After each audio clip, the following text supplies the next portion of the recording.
This is the ultimate question. What phone should I buy today?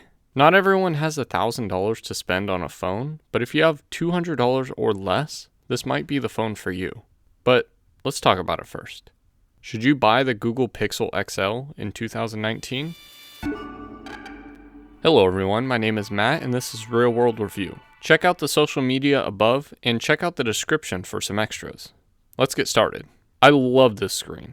The screen is 5.5 inches and the resolution is 1440p. Even now, I have no complaints with the screen. It isn't as bright as some Galaxy S phones like the S8 or the S9, but it is brighter than the Huawei-made Nexus 6P. It's rocking the 16:9 ratio that we all used to love, and I personally have no issue with that. Sure, they could have fit some extra screen in this chin right here, but the world wasn't ready for the 18:9 ratio that we've all been forced to get used to. This is a big phone, but the screen fits so perfectly that you don't really have to stretch that much to tap the corners.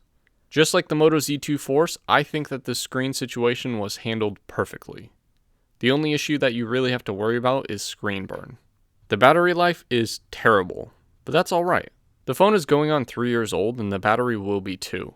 When testing the battery, the Geekbench test gave me about 3 hours of life. In comparison, my OnePlus 6T hit over 8 hours in the exact same test. However, after I changed the battery on this phone, it hit over 5 hours. Even with the old battery, I still got a day's use out of it, which is all that you really need. This phone charges really fast on the charger, though it seems like it maxes out at 12 watts of charging, even though the stock charger is 18 watts. So even if your battery sucks, you can throw it on the charger for a few minutes and get a decent charge. Wireless charging is missing from the phone, but that's because of the metal back. The glass portion is too little and too high for them to add a coil up there. This is a pretty decent phone. For everyday stuff, for Android Pie, for YouTube, and other social media, this phone is a champ. The 4GB of RAM sounds weak, but it's perfect for the Snapdragon 821 chip that they put in this phone. Playing games like PUBG, sure, the graphics drop and there will be some lag, but that's what's expected when you're trying to play a 2018 game on a 2016 phone. Other than that, the phone flies through tasks and rarely freezes up. It's honestly surprising how well this phone runs, but it does have stock Android, so it makes sense. The speaker setup is singular, but it's not a terrible one. It still gets pretty loud and works for what I needed it for, which is generally podcast or some bass-filled music.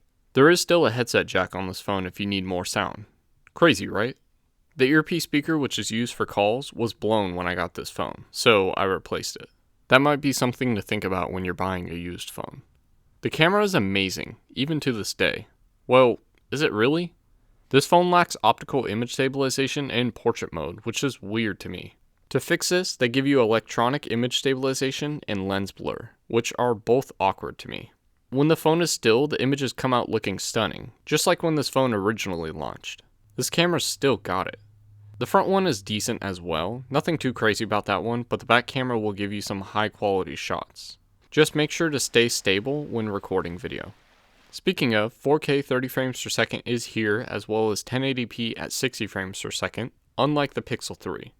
I personally had no issues with this camera, but you will be missing out on optical image stabilization, telephoto 2x shots, wide angle shots, and a proper portrait mode. The night shots do make up for some of that though. Oh yeah, the back camera also has a laser autofocusing unit, which works really fast. Sure, you may be sold on this phone, but how long will it last? So far we have talked about the fact that screen burn-in is fairly common on these phones, along with the battery life becoming horrible after a couple years of usage.